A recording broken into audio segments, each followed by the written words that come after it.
Alright, so this new game came out and I kind of want to try it out. It says it contains in-app purchases, probably like just cosmetics and stuff.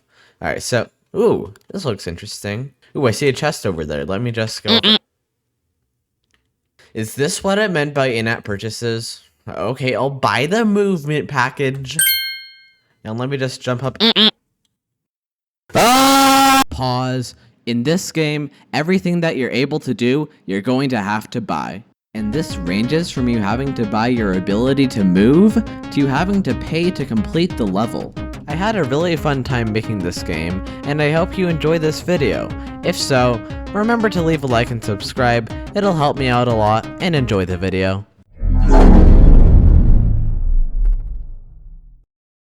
The first thing I did was make the abilities, because you couldn't pay for an ability that didn't exist. I, personally, like moving around, so I decided to program in the movement ability first. Programming good movement is actually pretty hard. It requires you to take a lot of things into consideration, and it can be quite complicated to do it right. Fortunately, I've written a lot of movement code in the past, so I just reused one of those scripts and called it a day. The next thing I had to program in was the ability manager. This would let me store all of the different abilities that you had in the game, how much they would cost, and if they were unlocked or not. Currently, you can move around without paying, and we don't do stuff like that here. So after programming the inner workings of the ability manager, I set up all of the abilities, and then set up some stuff that let you actually buy the abilities. And here, the buy package screen was obscured, and we can't have that here too. Fortunately, this is a pretty easy fix, so soon you are able to see the buy package screen in all of its glory. Now, after setting up coins, and then doing a bit more programming, and then finally programming in some animations, I can now lock my movement behind a paywall. Now that's nice and all, but what about locking jumping behind a paywall too? But to be able to buy the ability, you would need to be able to collect coins. And what better way to do it than to have coin chests scattered all around the map? The only problem with that idea was that you need to be able to move around to get to the coin chests, but you also needed to use coins to get your movement ability so that you could get those coins. Fortunately, there's an easy way around this. Just start with the amount of coins that you need to be able to unlock the movement ability.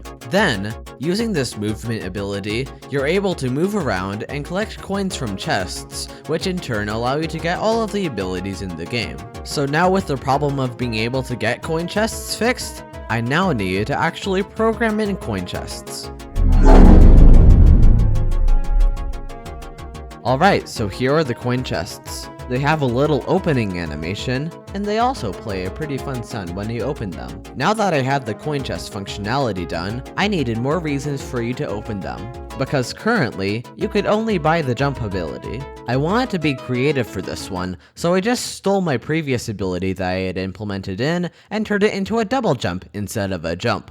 And after doing a bit more code magic, I had implemented the double jump, but not its pay-to-win capacity. Doing that took a little bit more time. I just needed to put in a coin chest that gave you all the money you needed to buy the double jump ability, and then make a place in the map that you could only access if you had the double jump. And now, after doing a bit of programming to put that in, this part of the game was truly pay to win. But there was a problem. If you were trying to jump over the gap without the double jump ability, you wouldn't be able to make it, and you wouldn't know how to make it. And obviously, this is a big problem for me because they won't be paying to complete the game. Instead, they'll just close it and be very confused. And that's no good because they won't be around to get me more money. The fix for this is to pressure notify the player when they jump over the gap so that they can buy the double jump ability and make that jump. And since they're buying my abilities, that's a profit for me. But now that I had 3 things for you to buy, I couldn't think of any more. And because making the game as pay to win as possible is super important for this game, this wasn't very good. My first thought was make it so that you're able to crouch, and then make an area that you can only pass through when crouching. However, for reasons I can't remember, I didn't end up doing this. What I did end up doing was take away your sprint ability and lock it behind a paywall. This was a very easy thing to do because I already had implemented sprinting. I just needed to modify a few lines of code, and suddenly, sprinting was now part of my pay-to-win plan. and I would call that a success. But after implementing this, I decided to try to make the game a little bit better. I started this off by making a portal shader. The portal that I was making was the portal that you would have to go through to complete the level.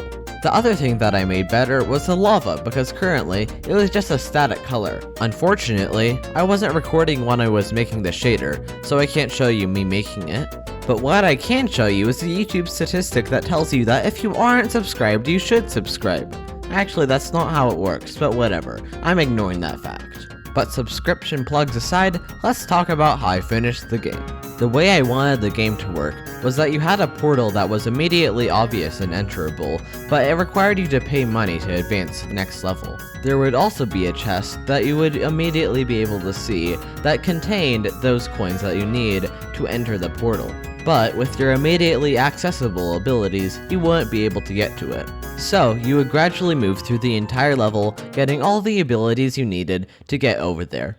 Eventually, once you got the sprinting, double jump, and movement abilities, you would be able to access the chest, open it, get the 1,000 coins you need to enter the portal, and then finally enter the portal. I just needed to do the last few parts of that, and then my pay-to-win game was done. Unfortunately, implementing those things were pretty easy. I just needed to have a platform that you could only get to with double jump and sprint abilities. Then, I just needed to write a few small pieces of code so that when you went through the portal, it would lock it behind a paywall. And if you paid, it would send you to the next level, or in the case for this game, because I ran out of time, the end screen. And I'm not going to reveal what the end screen does, because if you play the game, I want it to be a surprise to you, because it's a very, very fun surprise, I think. But with that screen finished, the game was done. I had finally succeeded making a game that was all pay to win.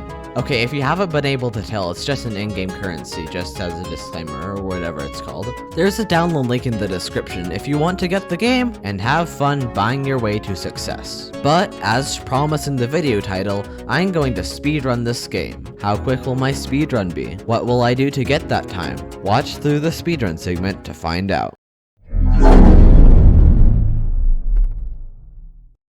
So you may think speedrunning the game is pretty simple. You might think that all you would have to do is unlock all the abilities in sequential order, and then go back to the start of the level, grab the coin chest, and enter the portal.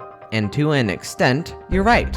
You can get some pretty fast times by doing this, but the fastest times are achieved using a mechanic in the game that I call lava warping. You remember the giant pool of lava at the bottom of the map? Well, I never explained what happens when you fall into it. When you fall into the lava, the game takes your last ground position and sends you there. However, there's a catch. Sometimes, for a very short amount of time, the game can consider you grounded, when in reality, you're on something like a wall. If you fall into the lava right after this happens, problems can occur. Instead of the game sending you to a stable ground position, it'll send you to the side of the wall when you'll be falling down forever and be soft-locked. The easy way to fix this is to only count yourself as grounded when you've been on the ground for a certain amount of time, specifically a quarter of a second. Now you may be wondering, how does this matter for speedrunning? Well, remember the part close to the end of the run, where you have to go all the way back to the start of the level to grab the coin chest and go into the portal? Well, doing that takes time. Not a lot of time, but at least 5 seconds, which in a speedrun can matter quite a bit. The way to get around this is to constantly be jumping except at the very start. That way, your last ground position will never get updated except for the start of the level, so that when you fall into the lava, it will send you back to the start of the level. Since lava warps you back incredibly quickly, this can save you quite a bit of time. However, as with a lot of small time saves in speedrunning, it's not exactly easy to perform. Every time you touch the ground, you need to jump within the first 0.25 seconds of hitting it. However, you can't just hold down the jump button. You have to actually press the jump button within the first 0.25 seconds of you hitting the ground. Doing this requires a lot of precision and timing, but eventually I was able to consistently get the timing right, and soon after that, I got a pretty good run. But yeah, that's one of the hardest strategies in this run, but apart from that, let me show you my sub 45 second run.